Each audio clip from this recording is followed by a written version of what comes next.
Assalamualaikum dan selamat pagi semua.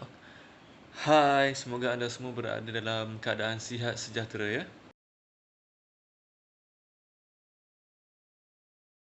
Pergi pada bahagian D, kita tentukan nilai sinus, cosinus dan tangent bagi sudut 30 darjah, 45 darjah dan 60 darjah. Okey, kalau anda perhatikan pada jadual ini, terdapat dua bahagian lah. Satu theta, ini merujuk kepada sudut. Ada 3 di sini, 30 darjah, 45 darjah dan juga 60 darjah. Di bahagian bawah ini pula adalah 3 bahagian, sin theta, cos theta dan tangent theta. Okey, untuk pengetahuan anda semua, sebenarnya nilai bagi sin theta, cos theta dan tangent theta bagi sudut 30 darjah, 45 darjah dan 60 darjah kita boleh cari menggunakan segitiga bersudut tegak.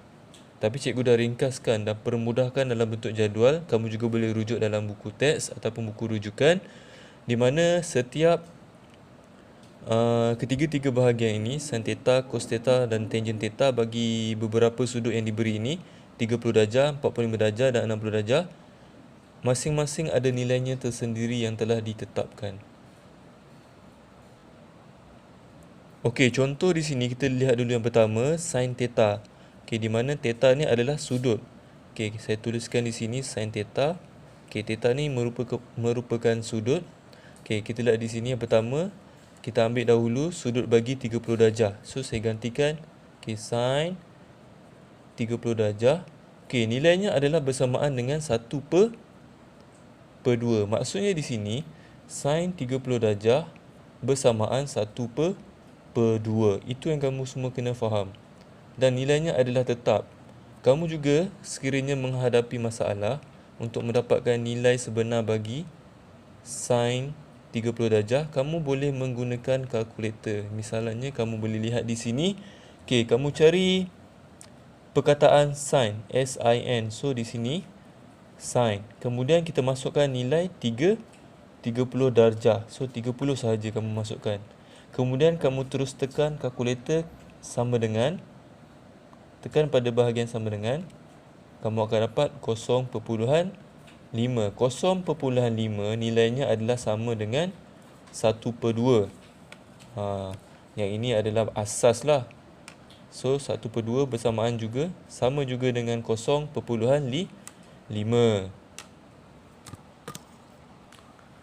Okey, sebelum tu ya, untuk makluman, kamu kena tahu ke semua nilai bagi setiap ketiga-tiga bahagian ini.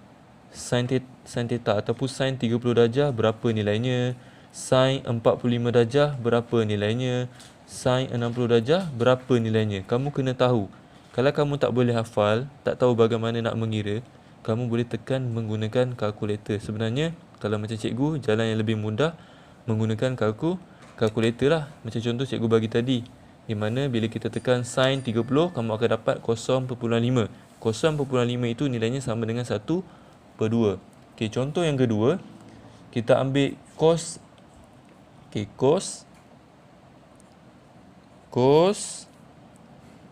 theta, okey, sama dengan cos. Okey, kita ambil 45 darjah.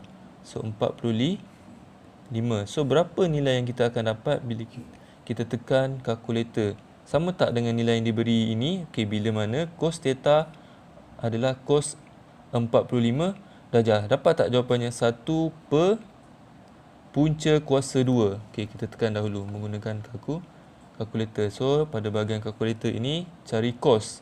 COS. Ini adalah cos ya. So, cos tekan 45. So, kamu akan dapat 0.7071. Okey, saya tuliskan di sini 0.7071. Okey, sekarang jawapan diberi adalah dalam bentuk perpuluhan.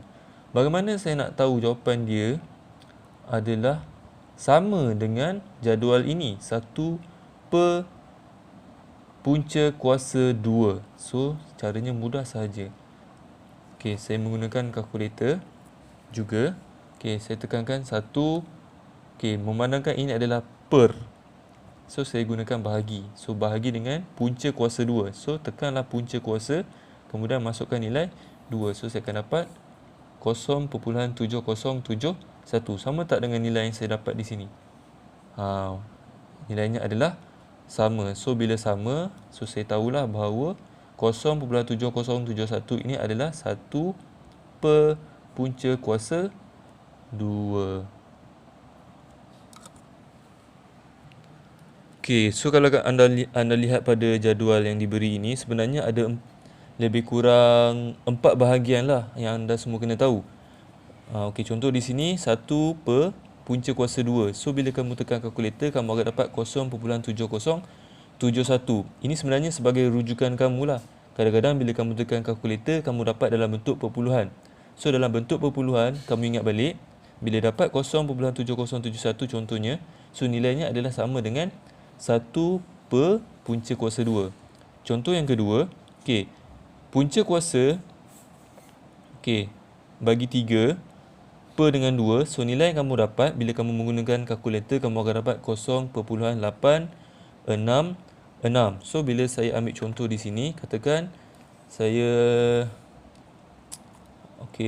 ambil contoh, kalau lihat di sini, sin bagi 60 darjah. So saya tekan kalkulator, sin 60 darjah ya. So saya masukkan 60.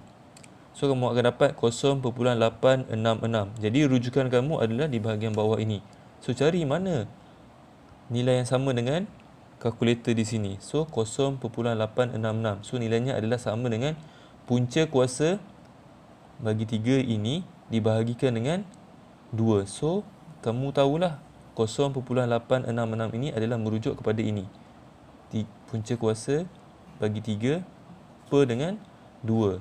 So yang seterusnya 1 per punca kuasa bagi 3. So nilainya adalah 0.577. Dan yang terakhir punca kuasa di mana nilai di dalamnya adalah 3 bersamaan dengan 1.732. So ini adalah sedikit panduan lah untuk kamu. Kita pergi terus kepada contoh soalan di mana di sini cari nilai bagi setiap yang berikut. Kita lihat dulu bahagian A. Sin 30 darjah tambah dengan cos 60 darjah. Sekiranya kamu semua tidak menghafal nilai-nilai yang saya bagi dalam jadual ini, tak mengapa. Panduan kamu adalah menggunakan kalkulator lah untuk lebih cepat pengiraan dan untuk mendapatkan jawapan dengan lebih mudah. So di sini kita lihat dahulu di sini sin 30 darjah. So seperti yang cikgu tunjukkan tadi, cari perkataan sin, kemudian kamu tuliskan 30 darjah. So kamu akan dapat 0.5. So kita rujuk semula apa yang cikgu tuliskan tadi.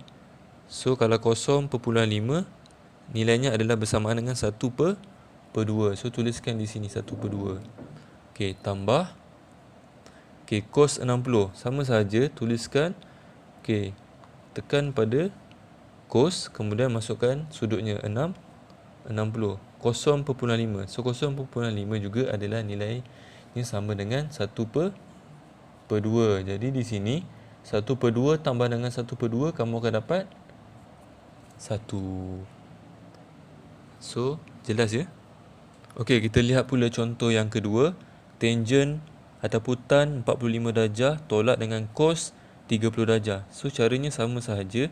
Kalau kamu tidak menghafal jadual yang cikgu bagikan di atas ini pun tak mengapa, tapi sebaik-baiknya kamu kena tahulah.